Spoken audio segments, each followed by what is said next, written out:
우리나라는 한마디로 말하면 재산 이꼴 부동산인데 부동산 가격이 비싸니까 부자처럼 보이는 거예요. 나이 들어서는요, 고층 아파트도 조심하셔야 돼요. 어느 도의 뉴타운 단지 하나를 조사해봤더니 과거 3년 동안에 고독사한 사람이 25명, 죽어서 발견될 때까지 21.3일이 걸렸다는 거예요. 부부만 남았거나 사별하고 혼자 되면 어디에 사는가? 시내에서 18평에서 20평짜리 병원 가까운 곳, 나이 들면요 병원이 가까워야 돼요. 여기까지 말씀드리면 맞네, 집 팔아서 주식 사라는 얘기네, 아니라니까요. 제가 함부로 예측을 어떻게 합니까? 다만 원칙만은 지키셔야 됩니다. 원칙이 뭔데? 뭐 집값이 오르니까 사세요, 집값이 떨어지니까 파세요, 저는 이런 말이 아닙니다. 우선요, 재작년에 한국은행에서 발표한 구매력 평가 환율 기준으로 가구당 순자산을 계산해서 발표했는데요, 우리나라가요 62만 달러, 근데 일본이 52만 달러래요. 일본이 우리보다 앞서 선진국이 됐고 몇십 년 앞서서 자본 축적을 시작한다는데 우리가 일본보다 부자랍니다. 믿어지십니까? 그래서 저는요, 일본의 가정은 가구 원수가 많으니까 혹시 1인당으로 계산하면 달라지지 않을까? 그래서 제일 오른쪽에요, 1인당 가계 순자산을 계산해 봤습니다. 우리나라는요 26만 달러, 일본이 22만 달러. 어느 쪽으로 계산해도요 우리가 일본보다 부자래요. 근데 문제는 가계자산을 분할해 봤습니다. 그랬더니 우리나라는 71%가 부동산. 근데 이게 전 세대 평균이니까 이 노인분들만 보면은요 80~90%가 부동산이거든요. 우리나라 퇴직자들은 퇴직 후에 집 한 채 있는 거가 대부분이에요. 근데 미국은 32%가 부동산, 일본은 37%가 부동산, 그리고 60~70%가 금융자산이에요. 우리가 반대입니다. 그러니까 우리나라는 한마디로 말하면 재산 이꼴 부동산인데 부동산 가격이 비싸니까 부자처럼 보이는 거예요. 계속 부동산이 오르면 상관없겠죠. 나라는 미치겠지만. 근데 혹시라도요, 과거 일본이 인구가 줄고 경제가 어려워지면서 장기 부동산 침체가 온 것처럼 우리나라도 그런 시대가 와서 부동산 가격이 떨어지면 내 노후가 어떻게 되지? 걱정이 되는 거예요. 지금요, 우리나라 부동산이 얼마나 비싼지요, 일본과 비교를 한번 해보겠습니다. 우리 남한 땅 넓이가요 10만 평방킬로미터입니다. 일본 땅 넓이는요 38만 평방킬로미터예요. 그러니까 우리나라 남한 땅 넓이에 일본 땅 넓이는 4배. 우리 남한 땅은 일본 땅 넓이의 4분의 1입니다. 근데요, 재작년 가격으로 우리는 남한 땅을 다 팔았다고 가정하면 일본 땅을 다 판 돈의 4분의 3이래요. 땅 넓이는 4분의 1인데 땅값은 4분의 3이다.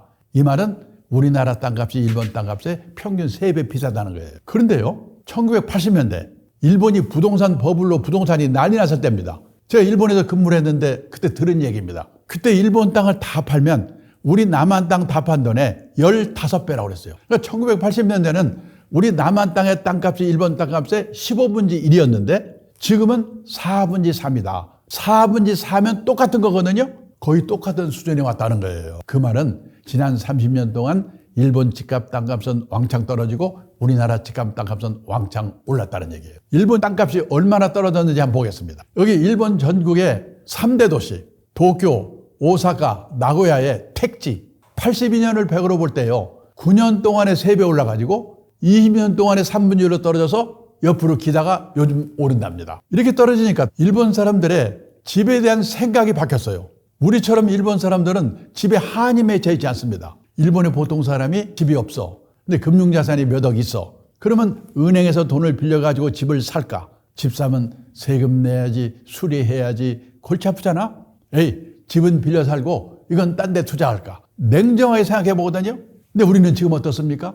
내 돈이 하나도 없더라도 은행에서 빌려준다면, 아버지가 빌려준다면 영끌, 눈 감고 집 사거든요. 근데요, 일본도 1980년대 부동산 버블로 난리 났을 때는요 우리나 마찬가지였어요. 그때 일본에서 어떤 일이 있었냐? 일본이 수출이 잘 되니까요 미국, 유럽 선진국에서 일본한테 압력을 넣어가지고 일본의 엔화값을요 더블로 올려버렸어요. 수출이 잘 안 되잖아요. 그러니까 정부가 금리를 절반으로 낮췄어요. 돈을 왕창 풀었어요. 우리 코로나 때 금리 1%로 떨어져 돈 왕창 풀어. 그게 부동산 난리나게 만들었잖아요. 그래서 그때 일본에서요 기업은 땅 산다고 난리고 개인들은 집 못 사면 큰일 나다고 난리고 난리 났었거든요. 기본적으로요 우리나라나 일본처럼 농경 문화를 가진 나라, 정착해 사는 나라 사람들은 유목민 국가, 해양 국가처럼 이동을 전제로 하고 사는 나라 사람과 달리 내 집, 내 땅에 대한 집착이 엄청나게 강하거든요. 신분의 상징이고. 일본도 그랬어요. 근데 집값 땅값은 떨어져. 애들은 줄고 노인만 남어. 경제는 어려워져. 그러니까 일본 사람들이 에이 집 없으면 어때? 빌려 살면 되는 거지. 이렇게 바뀌더라고요. 앞으로 우리는 어떻게 될 건가? 그 다음에요. 일본도 우리나라도 베이비붐 세대가 왕창 태어나가지고 집을 사면서 집값을 올렸어요. 근데요. 일본은 베이비붐 세대의 내 집 마련이 끝났어요. 우리가 아직 안 끝났어요. 끝나면 어떻게 될 건가? 그리고요.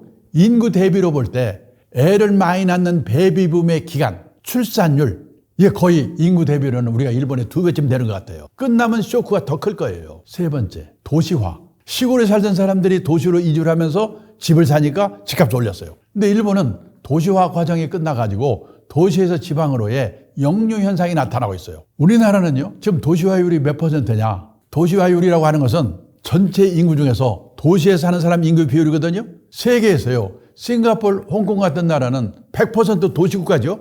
그런 나라를 제외하면요, 우리나라가 세계에서 도시화율이 1등, 2등이래요. 91%. 시골에 제 친구가 있는데 그 동네 막내가 75세래요. 나올 사람 없어요, 이제. 끝났어요. 그 다음에 네 번째. 더 중요한 거는요. 선진국 사람들은 실물로 부동산에 투자하는 게 너무나 골치가 아픈 거예요. 선진국의 보통 사람들이 사는 집 말고 집이나 가게를 여분으로 갖고 있다가 세를 놓습니다. 그 사람이 세를 안 내? 못 내보내요. 선진국 사람들은 세입자의 권리가 너무 세기 때문에 소송해야 돼요. 골치 아파요. 그래서 선진국에서는요. 보통 사람들은 실물로 부동산에 투자하는 게 아니라 리츠, 부동산 펀드 같은 간접 투자를 한다는 거예요. 요즘 우리나라에도 리츠 부동산 펀드가 슬슬 나오고 있죠. 근데 리츠나 부동산 펀드는 펀드이기 때문에 금융자산 안에 포함이 돼 있어요. 그래서 미국, 일본의 금융자산 비중이 60%, 70%인 이유가 여기에 있다는 거예요. 근데 알게 모르게 지금 우리나라도 이 방향으로 가고 있거든요. 근데 제가 어디 가서 이걸 말씀드리면 많은 분들이 얼굴 표정에 나타납니다. 저 친구는 증권회사에서 온 모양이지 주식 사라고 꼬시려고 그러는구나. 그러니까 부동산 안 된다고 해놓고 보나마나 막판에 가면 주식 사라고 할 거야. 다 그런 표정들이시거든요. 아닙니다. 저는요 함부로요 사세요 파세요 이 말 못해요. 작년 연말에요 유튜브 제가 유심히 보니까 내년에 이제 금년이죠. 부동산이 곡소리 난다고 그래요. 그 곡소리 난다는 말은 무슨 말입니까? 떨어진단 말입니까? 오른단 말입니까? 들어가 봐야 알아요. 어떤 거는 곡소리 난다고 놓고 폭 나간다고 그러고 어떤 거는 곡소리 난다고 그러고 오른다고 그러고 몰라요. 함부로 사세요 파세요 저는 할 능력도 없고 할 생각이 없습니다. 다만 퇴직 후에 나는 어디서 누구와 어떻게 살 건가 그거는 좀 미리미리 생각해보고 준비를 하셔야 돼요. 몇 년 전에요 서울시에서 65세 이상 된 노인들에게 물어봤습니다. 두 분 중에 한 분이 돌아가시고 혼자 되시면 다시 자녀들하고 같이 살겠습니까? 같이 살겠다는 대답은 20%밖에 안 돼요. 50%는 자식들하고 멀지 않은 데서 혼자 살겠다. 30%는 실버타운 같은 노인 전용처로 가겠다. 그러니까 80%가 자식들이 안 살아주는 게 아니고 본인들이 불편해서 혼자 살겠다는 거예요. 그러면 애들하고 살다가 애들 다 나가 둘만 남어. 그 중에 한 사람이 아파. 그걸 부부 간병기라고 그래요. 한 사람 떠나. 혼자 남어. 그 사람도 아파. 떠나. 한 30년, 40년 사이에 그런 일이 생기거든요. 그 과정별로 나는 어디서 누구와 어떻게 살 건가 잘 생각해 보셔야 돼요. 우리나라는 100살 이상 된 김영수 교수님 같은 분을 백세인 이렇게 부르죠. 우리나라에 백세인이 몇 분이나 계실까요? 재작년에 보니까 8,000명 정도 계신데요. 재작년에 일본은 92,000명. 작년에 일본에는 10만 명 했어요. 백세인이. 우리도 지금 늘어나고 있어요. 근데 그 백세인은 어디 살고 계실까요? 옛날에 백세인은 시골에 경치 좋고 공기 좋은 진안, 장수 이런 데 사셨거든요. 지금 백세인의 절반은 요양병원에 계시거든요. 안 갈 것 같죠? 저는 각오하고 미리미리 보고 있어요. 그런데 우리나라 어머니들은 반대입니다. 오히려 딸이 시집갈 때쯤 되면 큰 집으로 이사 가려고 그래요. 그러면 사돈네 폼도 나고 옛날에는 재테크가 됐죠. 근데 지금 큰 집이 골치 아프죠? 왜? 우리나라 인구가 5,170만 명, 가구 수가 2,200만 가구. 그중에서요 혼자만 사는 가구, 둘만 사는 가구를 합친 비율이 1980년도만 해도 전체 가구 수의 15%밖에 안 됐어요. 그대로 가구 원수가 많았잖아요. 가족이. 근데 2022년에는 65%로 늘었습니다. 일본도 오래전에 60%를 넘었어요. 우리나라도 일본도 대부분의 집이 혼자 아니면 둘이나 사는 세상이 오고 있는데 아직도 서울에서는 재개발했다면 몇 평 늘어나지? 조심하셔야 돼요. 그리고 요즘은요 지방에도 이 고층 아파트가 많이 생기거든요. 근데 젊을 때는 상관없어요. 나이 들어서는요 고층 아파트도 조심하셔야 돼요. 우리나라 사람들은 유난히도 돈 많은 사람은 하늘로 가고 돈 없으면 땅 밑으로 가는데 너무 하늘 좋아할 게 아니에요. 몇 년 전 얘기인데요 일본에서 난리가 났습니다. 오하라 레이코라고 국민 탤런트가 죽었는데요. 사흘 만에 발견됐어요. 고독사. 일본이 벌컥 뒤집혔어요. 어느 도의 뉴타운 단지 하나를 조사해봤더니 과거 3년 동안에 고독사한 사람이 25명. 그 사람들이 죽어서 발견될 때까지 시간이 얼마나 걸렸는가? 평균 21.3일이 걸렸다는 거예요. 왜 이런 일이 생기는가? 사람이 들락날락 하는데 살지 않기 때문에요. 자식들하고 안 살죠? 그러면 이웃집만한 복지시설이 없어요. 근데 30층, 40층에서 혼자 아니면 둘이 살고 있어 보세요. 누가 찾아옵니까? 얼마 전에는 빅데이터를 통해서 본 일본 부동산 시장의 전망, 이런 자료를 읽었는데 거기에 이런 말이 나옵니다. 일본의 노후화된 아파트들이 재건축을 못해가지고 슬럼화되고 있다는 거예요. 아파트를 뭐라고 부르냐면 구분 소유 주택이라고 부르는데요. 구분 소유 주택을 재건축하려면 주민의 80%가 찬성해야 된대요. 우리도 그런 게 있잖아요. 근데 노인들이 귀찮아. 또 재건축에 성공하기 위해서는 두 가지 조건이 충족돼야 돼요. 첫째, 위치가 좋아야 돼. 둘째, 저층해야 돼. 고층으로 만들면서 비용을 뽑아야 되니까. 근데 위치가 별볼저렇거나 위치는 좋더라도 이미 고층이 돼 있으면 안 되는 거예요. 그래서 슬럼화돼가고 근처에 있는 땅값이 떨어진대요. 그 애물단지 때문에. 제가 아까 도쿄 수도권에 사는 28평짜리 아파트에 산다는 친구한테 전화해서 물어봤어요. 야, 너희 아파트 30몇 년 된 낡은 아파트니까 안 오르지? 그거 재건축하면 오르지 않을까? 그때 저한테 뭐라고 한 줄 아세요? 재건축 죽어도 안 된대요. 330세대가 살고 있는데 다 노인들이야. 근데 재건축할 비용을 적립을 안 해놓은 거예요. 그래서 21%만 반대만 못하는 거예요. 지금 우리나라는 서울 강남에 돈 받으면서 재건축한 얘기만 신문에 나가지고 허가가 안 나서 그렇지, 허가만 안 나면 재건축은 공짜로 한다고 생각하거든요. 아니에요. 요즘도 강남 사람들한테 물어보면 재건축하려면 한 15억 정도는 가고 있어야 된대요. 전세세 내야 되죠. 분담금 내야 되죠. 그래가지고요 21%가 반대하면 못하는 거예요. 그나마라도 일본에서 재건축에 성공한 아파트가 있긴 있어요. 어떤 아파트? 성공한 아파트의 80%가 지진 나서 무너진대. 근데 지진 나기를 기다릴 수도 없는 거 아니에요 이게. 근데 우리가 일본을 걱정할 때가 아닙니다. 왜? 일본은요 아파트의 슬럼화가 문제라고는 해도 일본 전체 주택수에 철근 콘크리트로 된 10층 넘는 아파트는요 일본에서요 10%밖에 안 돼요. 지방도시 가면 아파트 별로 없어요. 우리나라 전체 주택수 중에 아파트의 비율이 몇 퍼센트인지 혹시 아십니까? 재작년에 64%래. 그것도 다 철근 콘크리트 10층 넘는 아파트 아니에요. 저는 지방도시 가면서 벌판에 고층 아파트 서 있는 거 보면 10년 후, 20년 후 우리 손주들이 저거 때려 부시려고 얼마나 고생을 할까 생각해 보셔야 돼요. 그래서 요즘 일본에서 유행하는 게 뭐냐? 부부만 남았거나 사별하고 혼자 되면 어디에 사는가? 시내에서. 시내에서요 18평에서 20평짜리 병원 가까운 곳, 나이 들면요 병원이 가까워야 돼요. 근데 문화시설 가까운, 재미가 있어야 되니까 쇼핑 가까운 곳, 이런 데 사는 게 유행하기 시작하고 있어요. 대형 고층 아파트를 조심하셔야 돼요. 근데 지금 우리나라도요 사람들 생각이 많이 바뀌어가고 있는데 작년 12월인가요? 어느 일간지에 보도가 된 자료인데요. 판교에 타운하우스라고 있습니다. 2009년에 입주했대요. 이걸 지을 때 일본인 건축가 야마모토라는 사람한테 설계를 부탁했답니다. 근데 이 사람이요 한국에 와서 한국의 주택 사정을 살펴봤더니 그 사람 말이 원래 한국의 전통 가옥도 외부에 개방된 부분과 사생활을 지키는 부분으로 나뉘어 있었다. 그런데 그런 주택이 사라지고 모두 밀실 같은 주택이 됐다. 고령화 시대 1인 가구 시대에 그런 밀실 같은 주택은 더는 바람직하지 않다. 이 사람이요 일본에서 둥글게 마당을 하나 먼저 설계를 하고요 마당 근처에 이렇게 집을 짓고 서로 마주보고 살게 만들어 놓은 걸로 유명한 사람이거든요. 그런 식으로 모든 주택 현관 사방을 유리로 설계해 버렸어요. 우리나라 타운하우스도 밖에서 보이잖아요.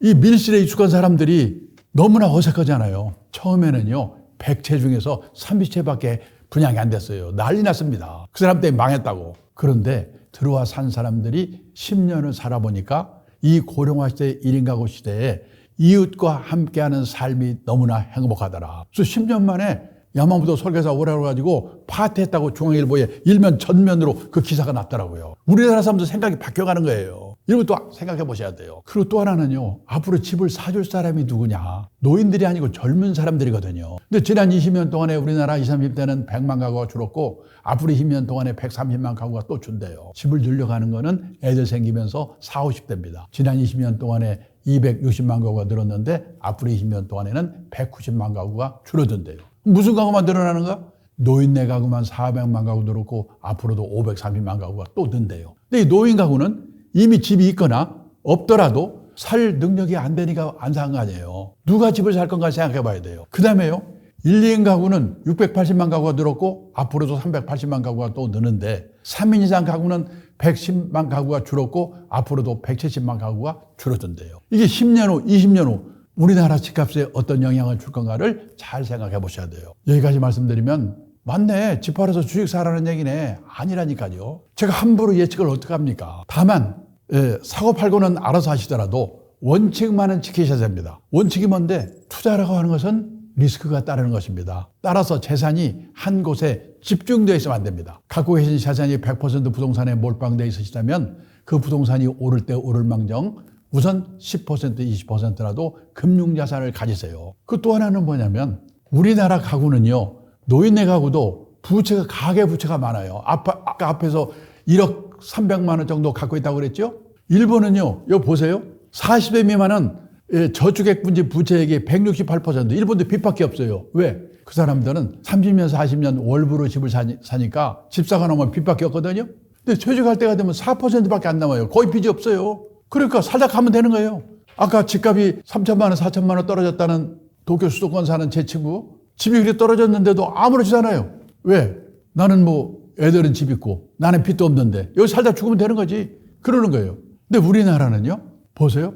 아까 말씀드렸죠? 가구당 평균 부채가 1억 300이고 저축액분지 부채액이 절반 정도는 42% 그냥 남아있는 거예요. 60이 넘어도. 이때 만약에 10년 후, 20년 후 자기 노후에 집값이 떨어졌는데 빚은 1억이 넘는 빚이 있어. 하우스 푸어, 주택 빈곤 되는 거예요. 이런 거를 미리 알고 준비를 하셔야 된다는 거예요. 그래서 다시 말씀드리는데 사고 팔고는 알아서 하시더라도 원칙만은 지키십시오. 원칙이 뭔데? 투자라고 하는 것은 리스크가 따르는 것입니다. 따라서 재산이 한 곳에 집중되어 있으면 안 됩니다. 갖고 계신 재산이 100% 부동산에 몰빵되어 있으시다면 그 부동산이 오를 때 오를 망정 우선 10% 20%라도 금융자산을 가지세요. 그리고 나이가 들어가면서 금융자산의 비중을 높여가셔야 됩니다. 환갑 나이쯤 되면 선진국 수준까지는 못 가더라도 부동산과 금융자산 비중이 반반 정도는 돼야 된다. 그래야지 오르든 떨어지든 주택빈곤, 하우스보는 안 된다. 그리고 옛날처럼 과도한 부채를 안고 집 사는 거는 정말 조심해야 된다. 이 말씀밖에 드릴 수가 없습니다. 그럼 어떤 분이 그럽니다.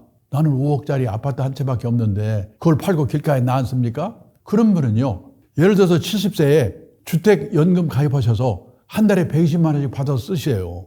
그리고 떠날 때 남으면 자식한테 주고 그리고 모자라면 그냥 땡입니다. 나라에 주고 그냥 가면 되는 거예요. 그러면 구조조정을 한 효과가 있는 거예요. 그런 방법이라도 택하셔야 된다. 이렇게 말씀드릴 수밖에 없습니다. 그런 면에서요, 저는 지금 우리나라도 창직의 시대다. 생각지 않은 일들이 많이 생기거든요. 우리나라에요, 2020년에 등록된 직업의 수가 16,891개였는데 일본은 25,000개, 미국은 3650개. 지금 생각지도 않은 일들이 많이 생겨요. 아이패드 화가, 반려동물 장의사, 인터넷 장의사.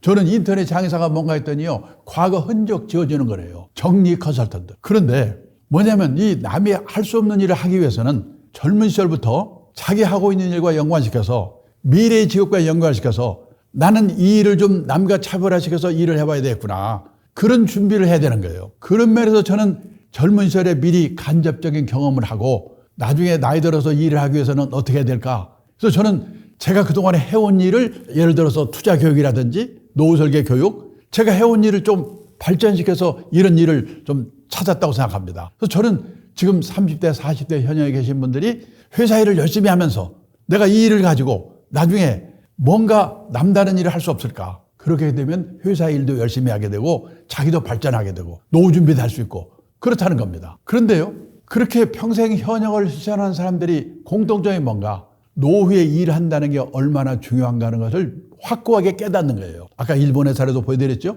저의 경험도 말씀드렸습니다. 그 준비하기 위해서는 필요성을 꼭 깨달아야 되는 거예요. 그리고요, 변화하는 여러 가지 환경 속에서 자기만의 주특기를 살리고 자기만의 브랜드를 만들어가지고 다른 사람과 차별화시키는 노력을 해야 되는 겁니다. 저는요, 지금도 하루에 신문 5가지를 스크랩을 하고 있습니다. 지하철 타고, 그 다음에 KTX 지방에 갈 때도 가방에 신문 넣고 그걸 잘라서 준비를 하는 거예요. 그리고 또 하나는요, 내가 왕년에 이런 일 했으니까 나를 알아주고 나를 뽑아주겠지. 아닙니다. 지금 넘치잖아요. 그래서 뭐냐면 제안력. 저는 그동안 이런 일을 해왔습니다. 이런 일을 앞으로 잘할 수가 있습니다. 당신의 회사가 이게 필요할 것 같은데요.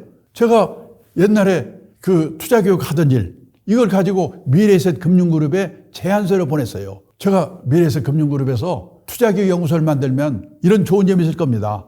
맞는 자료, 제안서 써서 보내고 일주일 후에 만나서 인터뷰해가지고 미래에셋에서 투자교육 연구소를 만들어서 9년 동안 일을 했어요. 제안력이 중요합니다. 그리고요, 내가 어디서 회사에서 100만 원 받았다. 돈값을 해야 돼요. 회사가 왜 나한테 이 돈을 줬지? 그걸 제대로 할 수 있어야 돼요. 그리고 뭔가 돈을 쓸 때는 이것이 이 회사에 무슨 도움이 되는가를 항상 생각해야 되는 겁니다. 그런 준비가 있지 않고는 아무나 되는 게 아니에요. 그리고요, 돈이 아쉬워서 일을 했는데 취미가 될 수가 있습니다. 취미를 했는데 돈이 생길 수도 있어요.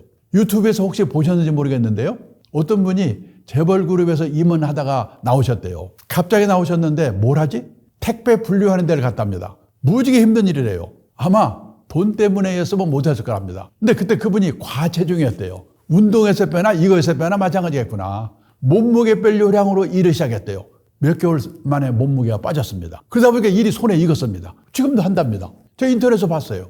유튜브에서. 그런 겁니다. 돈이 아쉬워서 일을 했는데 취미가 될 수도 있고 취미를 했는데 돈이 생길 수도 있지만은 처음부터 돈도 생기고 취미도 맞고 남보기도 폼나고 쉽지가 않죠. 그래서 학교 다닐 때는 선생님 말씀 잘 들어야 되고 회사 다닐 때는 회사의 방침을 잘 따라야 되는데 이 후반 인생은 남의 눈을 의식하지 않고 남의 눈을 의식하지 않아야 됩니다. 내가 가고자 하는 방향이 옳은 방향이라는 소신이 필요하다. 그래서요, 후반 인생은 자기 만족을 추구하는 시기다. 이런 마음가짐으로 뭔가 이 100세 시대에 평생 현역할 수 있도록 준비를 하는 거, 저는 가장 중요하다고 생각해요. 저도 지금 제가 해온 일 중에 이 선택을 한 게 가장 잘한 선택이라고 생각합니다. 근데 그것이 간접 경험이 있었기 때문에 가능했다는 겁니다. 그 말씀을 꼭 드리고 싶어요.